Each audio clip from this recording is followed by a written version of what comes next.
హైదరాబాద్లో గణేష్ నిమజ్జన మహోత్సవం కొనసాగుతోంది. 9 రోజుల పాటు పూజలు అందుకున్నటువంటి గణనాథుడు ఇక సెలవంటూ కూడా గంగమ్మ ఒడికి చేరుకుంటున్నాడు. భక్తుల కోలాహలం మధ్య శోభాయాత్ర కొనసాగుతోంది. మనం ఇక్కడ మాట్లాడుకోవాలి, 11 రోజుల పాటు యాక్చువల్గా పూజలు అందుకోవాలి. బట్ గ్రహణం నేపథ్యంలో కూడా ఈసారి హైదరాబాద్లో నెలకొన్నటువంటి ప్రతి గణనాథుడిని కూడా కొంతమంది 3 రోజులు, 5 రోజులు, 7 రోజులు, ఇక ఈరోజు చివరిగా కూడా శనివారం 9 రోజుల పాటు పూజలు అందుకున్నటువంటి గణనాథుడు ప్రస్తుతం వడివడిగా ట్యాంక్ బండ్ వైపు అడుగులు వేస్తున్నారు. గ్రహణ నేపథ్యంలో ఇటు పోలీసులు కూడా హైదరాబాద్లో భారీ అలర్ట్ని అయితే ఏర్పాటు చేశారని చెప్పుకోవచ్చు. నగరంలో భారీ భద్రతను ఏర్పాటు చేశారు. గ్రేటర్ హైదరాబాద్ నగరంలో 20 ప్రధాన లేక్లతో పాటు జీహెచ్ఎంసీ ఆధ్వర్యంలో ప్రత్యేకంగా ఏర్పాటు చేసినటువంటి 72 ఆర్టిఫిషియల్ కొలన్లో, కృత్రిమ కొలన్లో నిమజ్జనం కోసం ఏర్పాట్లు చేశారు. మనకున్నటువంటి సమాచారం ప్రకారం గ్రేటర్ హైదరాబాద్లో ఇప్పటి వరకు చూసుకుంటే దాదాపు 2,07,000 గణేష్ విగ్రహాల నిమజ్జనం పూర్తయిందని శుక్రవారం జీహెచ్ఎంసీ అధికారులు తెలపడం జరిగింది. ఇక నగర వ్యాప్తంగా ఏర్పాటు చేసిన నిమజ్జన పాయింట్ల వద్ద విగ్రహాల నిమజ్జనం సాఫీగా, సురక్షితంగా జరిగేలా యంత్రాంగం క్షేత్రస్థాయిలో చర్యలు తీసుకుంటుందని అధికారులు ఇప్పటికే పేర్కొన్నారు. ఇక నగరంలోని అన్ని ప్రధాన లేక్లలో చూసుకుంటే ప్రధానంగా ఈరోజు భారీ సంఖ్యలో శోభాయాత్ర, నిమజ్జన కార్యక్రమాలు ఉండడంతో కూడా 134 స్థిర క్రేన్లు, 259 మొబైల్ క్రేన్లు ఉంచారు. హైడ్రా, పర్యాటక శాఖ సమన్వయంతో హుస్సేన్ సాగర్లో 9 బోట్లను, డిఆర్ఎఫ్ టీంలను, 200 గజ ఈతగాళ్లను కూడా ఇప్పటికే సిద్ధంగా ఉంచారు.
దాదాపు 9 రోజుల పాటు పూజలు అందుకున్న గణనాథులు వడివడిగా నిమజ్జన ప్రాంతాలకి ప్రస్తుతం అడుగులు వేస్తున్నటువంటి పరిస్థితి. వినాయక నిమజ్జనానికి వేళైంది.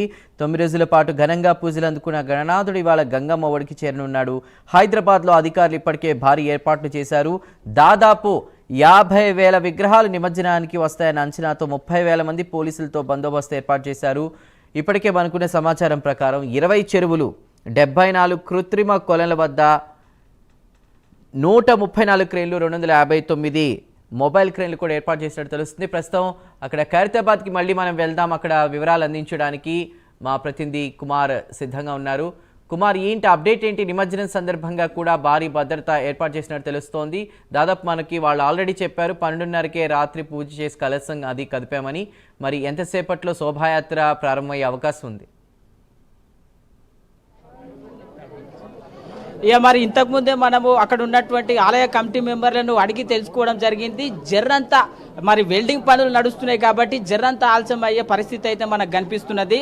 మరి ఇక్కడికి వచ్చి చాలా మంది భక్తులు వెయిట్ చేస్తున్నారు, ఆ గణనాథుని చూస్తున్నారు. ఇంకెప్పుడు శోభాయాత్ర ప్రారంభమవుతుంది అని చెప్పి మరి 1000 కళ్ళతో ఎదురు చూస్తున్నారు.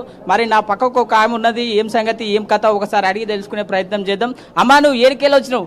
ఆంధ్రప్రదేశ్. ఆంధ్రప్రదేశ్కి వెళ్ళి వచ్చినావా?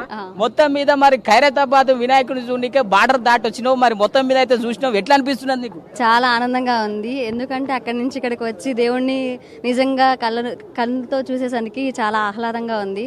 అండ్ 2 సంవత్సరాల నుంచి వస్తూ ఉన్నాను. సో ఈ సంవత్సరం కూడా మిస్ కాకూడదని 3వ సంవత్సరం కూడా వచ్చాను. ఉదయాన్నే నిద్ర లేచి ఖైరతాబాద్ దర్శనం కోసం మా ఫ్రెండ్స్ అందరితో కలిసి వచ్చాము. అరే పట్నం పక్కపంటున్నా నాకే జరంత లేట్ అయింది కానీ నువ్వు జల్దీని వచ్చినావు. మళ్ళా ఎట్లా ఎన్ని రోజులు సేంది అనుకుంటున్నావు? మీరంటే టీవీ కాబట్టి మీకు ఎలా ఉండేది, మాకు ఉన్నది కాబట్టి మేము వచ్చేసాం. మొత్తం మీద అయితే ఇది సంగతి. మరి ఎన్ని దినాల సంది ఖైరతాబాద్ వినాయకుడిని చూడాలనుకుంటున్నావు? ఎప్పుడు ఇప్పుడేనా ఫస్ట్ టైం మీరు వచ్చింది? ఎట్లా ఇది రెండోసారి. మరి ఎట్లా అనిపిస్తున్నది వినాయకుని దగ్గరికి వచ్చి చూస్తున్నారు కదా? చాలా బాగుంది. మరి వినాయకునికి ఏం కోరుకున్నావు? మొత్తం మీద అయితే పొద్దుగల వినాయకుని దగ్గరికి చేరుకున్నావు. కోరికలు ఏమండవు, ఏది ఇస్తే అది తీసేసుకోవడమే. చూసిరు కదా మొత్తం మీద ఇట్లున్నది. అన్న నువ్వు ఎప్పుడు వచ్చినావు, ఏం సంగతి? నేను పొద్దున వచ్చిన అన్న, పొద్దున 5:30 నుంచి వెయిట్ చేస్తున్నా గణేషుని దర్శనం చేసుకుని వెళ్ళడానికి. సో నేను చిన్నప్పటి నుంచి ఇక్కడే. నేను ప్రతి సంవత్సరం వచ్చి దర్శనం చేసుకుంటా. నాకు మంచిగా అనిపిస్తుంది ప్రతి సంవత్సరం వచ్చినందుకు. అందుకే ప్రతి సంవత్సరం వచ్చి దర్శనం చేసుకుంటా. మరి చిన్న ఉన్నప్పటి సంది ఈయనే ఉంటున్నా అంటున్నావు నువ్వు. ఇప్పటి వరకు మరి చాలా గణపతులు పెట్టిరు, మన అందరికి తెలిసిన విషయమే. ఇక అప్పటి సంది ఇప్పటిదాకా నువ్వు చూసుకుంటూ వచ్చినావు అన్న. మరి నీకు ఇప్పుడు ఎట్లా అనిపిస్తున్నది గణపతి? అప్పటికి ఇప్పటికి మరి ఏమైనా తేడా అనిపిస్తున్నదా? అంటే ఇది ఖైరతాబాద్ గణేష్ ప్రతి సంవత్సరం కొత్తగానే అనిపిస్తుంది. అది దీని యొక్క స్పెషాలిటీ అనుకోవచ్చు, లేక దేవుని యొక్క మహిమ అనుకోవచ్చు. అది నాకు ప్రతి సంవత్సరం కొత్తగానే కనిపిస్తాడు దేవుడు. మరి మనం గణేషుని చరిత్ర చూసుకున్నట్లయితే ఒక్క అడుగుతోని ఇవాళ మరి దాదాపు 69 అడుగుల వరకు వినాయకుడు ఎదిగిండు. మరి అప్పుడు మరి ఒక్క అడుగు పెట్టినప్పుడు నాకు తెలిసి ఇక నువ్వు కూడా ఒక్క అడిగే ఉంటుండొచ్చు సుమి. ఇక అట్లున్నది పరిస్థితి. ఇంత పెద్ద గణపతి మరి ఎలాంటినాడు మన హైదరాబాద్కే పేరు తెచ్చింది. మరి అటువంటి ఇప్పుడు ఎట్లా అనిపిస్తున్నది నీకు ఇంత పేరు వస్తే? నాకు చాలా ఆనందంగా ఉంది, చాలా గొప్పగా అనిపిస్తుంది. మనతో పాటు మన భాగ్యనగరానికి ఇది ఒక గొప్పతనం అనుకోవచ్చు. భాగ్యనగరానికి ఇది ఒక అద్భుతమైన ఖైరతాబాద్ గణేష్ అనేది చాలా పెద్దదిగా నేను భావిస్తున్నాను మొత్తం మన తెలంగాణకి. మరి ఇక మనం ఒకటి ఆలోచించినట్లయితే ఇంత పెద్ద గణేశుడి కాడ ఇక మరి ఎంతో మంది భక్తులు వస్తుంటారు, లక్షలాది మంది భక్తులు వస్తుంటారు. మరి ఇక్కడ సర్కారు ఏర్పాట్లు ఎట్లా చేస్తుంది, ఏం సంగతి అన్న? సర్కారు చాలా గొప్పగా చేసింది అన్ని వ్యవస్థ మొత్తం. అందరికి ఎవరికి ఇబ్బంది లేకుండా అందరికీ అన్ని రకాలుగా మన గవర్నమెంట్ అన్ని ఇచ్చినట్టు అందరికీ అనిపిస్తుంది. అంటే అందరూ ఎవరికి ఇబ్బంది లేకుండా గవర్నమెంట్ అందరికీ అన్ని సౌకర్యాలు కల్పిస్తుంది. ఇక మరి అన్న ముచ్చట ఇట్లుంటే మరి అక్క మొత్తం మీద అయితే మహారాష్ట్రకి వెళ్ళి వచ్చింది. ఇక ఒకసారి మరి ఇక నాకు కూడా హిందీలో రాదు కానీ జర అడిగే ప్రయత్నం చేస్తాం. कैसे आपको कैसे लग रहा? बहुत अच्छा लगा है. मैं तो फर्स्ट टाइम आई हूँ यहाँ पे and this is the first time for me to be in Hyderabad and attending this, like visiting this Khairathabad. I heard a lot about this Ganpati and it's really amazing and really excited to see this Ganpati here. पहले time तो गणपति का दिख रहा, तो कैसे हो रहा तेरा हैप्पीनेस? बहुत अच्छा है. बहुत पहले बार देख रहे तो बहुत ही एक्साइटेड है and it's really great. ఇక్కడ ఏర్పాట్లు ఎట్లున్నాయి? లైక్ పోలీస్ हाँ बहुत ही अच्छा है. Decoration and all and security is amazing. बहुत अच्छा security and decoration is also बहुत अच्छा है. शोभा यात्रा शुरू होते तो डांस करने के लिए तैयार है तो? చూసిరు కదా మొత్తం మీద డాన్స్ చేయనీకైతే ఇక తయారున్నది అంటున్నది అక్క. ఇక భయ తూ కిదర్ సే ఆయా తూ? అన్న మీరు ఎక్కడికెళ్ళి వచ్చారు అక్క? తెలుగు రాదు. ఇండోస్ మీకు వచ్చి తమిళనాడు నుంచి వచ్చినారు. తమిళనాడు నుంచి వచ్చారు. ఎట్లా అనిపిస్తుంది గణపతి? ரொம்ப நல்லா இருக்கு. இதான் ஃபர்ஸ்ட் நாங்க பாக்குறது. ரொம்ப பெருசா இருக்கு, ரொம்ப அழகா இருக்கு பாக்குறதுக்கு. இதான் ஃபர்ஸ்ட் டைம் இப்பதான் வரோம். செக்யூரிட்டிலாம் ரொம்ப நல்லா இருக்கு.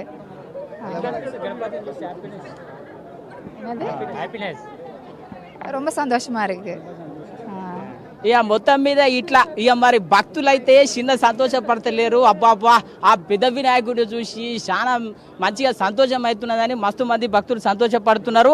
ఇక చూస్తున్నారు కదా నా వెనుక పురగాలు పొట్టగాలు మొత్తం అయితే ఇక లైన్లు కట్టిరు. గణేశుడిని అయితే చూస్తున్నారు. పోలీసులు వాళ్ళందరూ అయితే మరి దగ్గరుండి మరి ఏర్పాట్లు చూసుకుంటున్నారు.